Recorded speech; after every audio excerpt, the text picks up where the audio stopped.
The pass ahead was quiet, covered with a layer of pure white snow, as rocky blue cliffs rose hundreds of feet on either side. The only sounds were ice cracking, echoing throughout the pass, and the occasional howling winds that swept through, blowing swirls of snow through the air. To Teran's right, there was another pass high above him with a snowy slope leading up to it.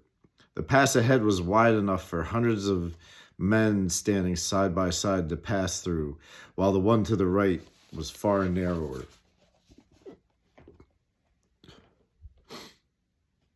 The wind picked up a bit, and it started to snow again as Teran sat atop his Arthit. Arthits are mounts in this world. His body clothed in light brown drellskin armor with a silver breastplate. This was the uniform most soldiers in the Heavenscrest army wore, with a few officers decked out in field plate armor. The plate armor had been designed by the Psychons in Heavenscrest and was lightweight and easy to move in. The boots Teran and the other soldiers wore were also designed by Psychons, with good traction in the snow and ice, necessities for fighting in the mountains surrounding Heavenscrest, which were cold year-round. Teran had been assigned to the cavalry in the white unit, so he carried a white painted shield and wore a silver helmet with a white visor. The white, green, and red units waited with Teran in the plateau just beyond the pass, while the black and blue units maneuvered around the mountainside to come down from the pass on Teran's right. The archers in the orange unit were behind Teran's group. The hope was that the Kalions would appear in the pass ahead and the Heavenscrest soldiers would surround them once the black and blue units arrived through the other pass. Teran had been assigned to the white unit since they were mostly cavalry, and his entry assessment showed that he was far more skilled at riding an Arthit than most other new recruits. Teran's group of 25 soldiers was known as the Howlers, and their drellskin armor was marked with mouth symbols on their right shoulders, full of sharp teeth. They were named for a lieutenant who'd led their group decades ago and was known for screaming like a maniac when he led his troops into battle. Lork had been assigned to the black unit, which included scouts and commandos. The green unit was infantry, the blue was the elite unit, and the red unit consisted of the berserkers, the front line. The white unit of which Teran was a part was the only unit in the Heavenscrest army which currently wasn't led by a general. The General Galakar, had been killed in the last battle against the Kalions, and the army and the civilians hadn't had the chance to vote for a replacement yet. The white unit was instead led jointly by a group of 3 field commanders. Part of Teran's initial training included learning the structure of the army and learning a little about each of the generals and other leaders who led the army's units. Each squad of 5 soldiers in the Heavenscrest army was led by a field sergeant. 5 squads formed a group led by a lieutenant, and 4 groups formed a company led by a commander. All the commanders in a unit were led by a general in most cases, or in the case of the white unit, they were led by the 3 most senior commanders, known as field commanders, at least for the time being until a new general was chosen. Teran looked around him at the thousands of soldiers amassed in the plateau. The Kalians would have them outnumbered nearly 2 to 1, but Teran had trouble imagining a larger army than the one spread out before him. He watched the pass ahead as snow fell from the gray-white sky. He was cold and anxious, though he'd been preparing for this moment his entire life. It didn't stop him from having his doubts. He gripped the hilt of his sword tightly as he waited. "Stay alert, Commander Kalen, the field commander closest to Teran's position, shouted to his troops. "Don't let them catch you sleeping." Kalen was a middle-aged Thracian with short gray-white hair and stern brown eyes. He was muscular and in great shape, but since he was decked out in white field plate armor with his face covered by his helmet's visor, Callan's age was well hidden as he rode along the line of cavalry on his Arthur. Teran took a deep breath, still gripping his sword hilt tightly as he watched the pass ahead. The wind picked up again, howling as it chilled Teran to the bone.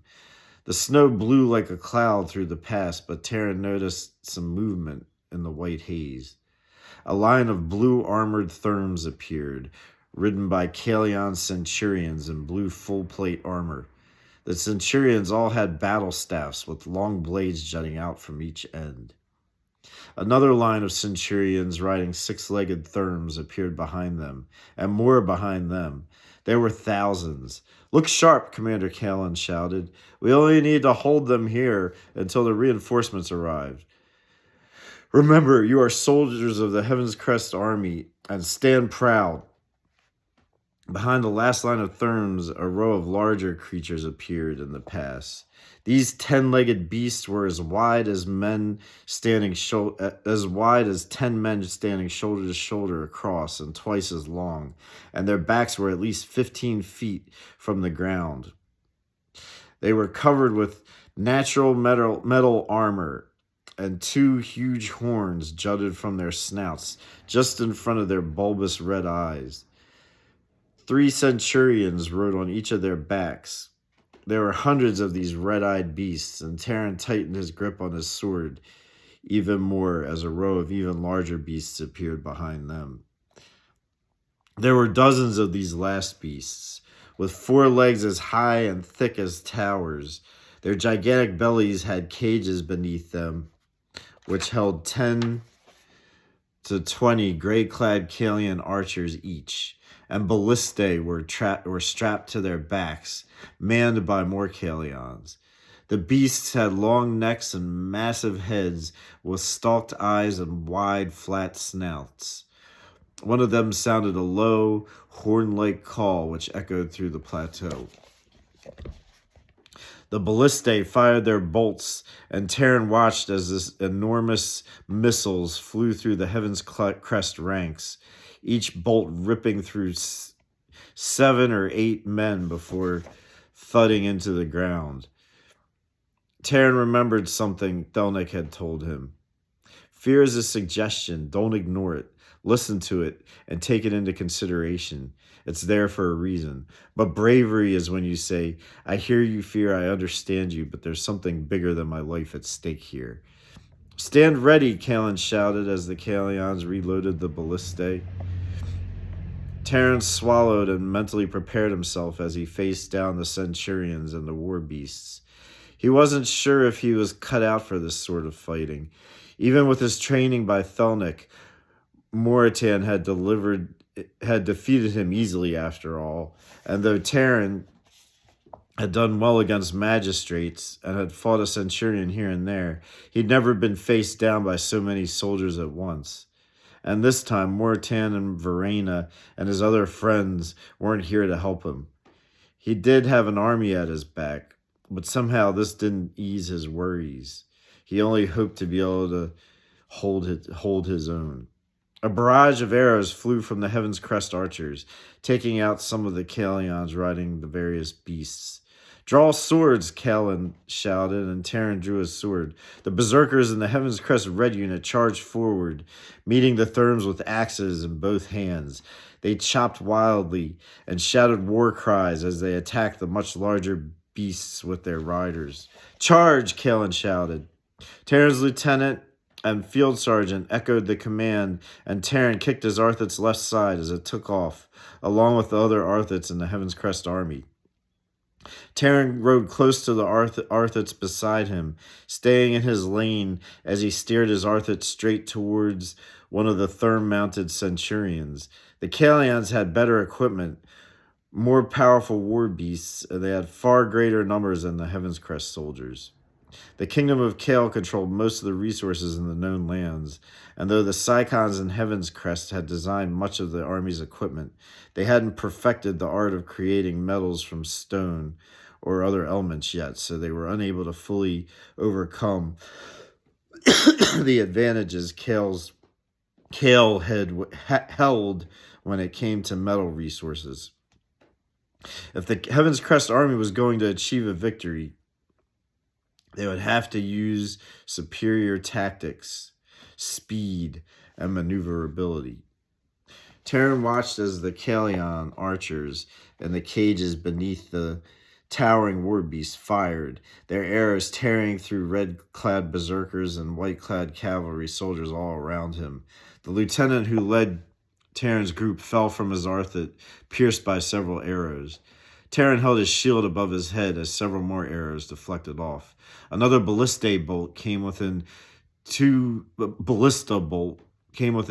feet of taking Teran's head off.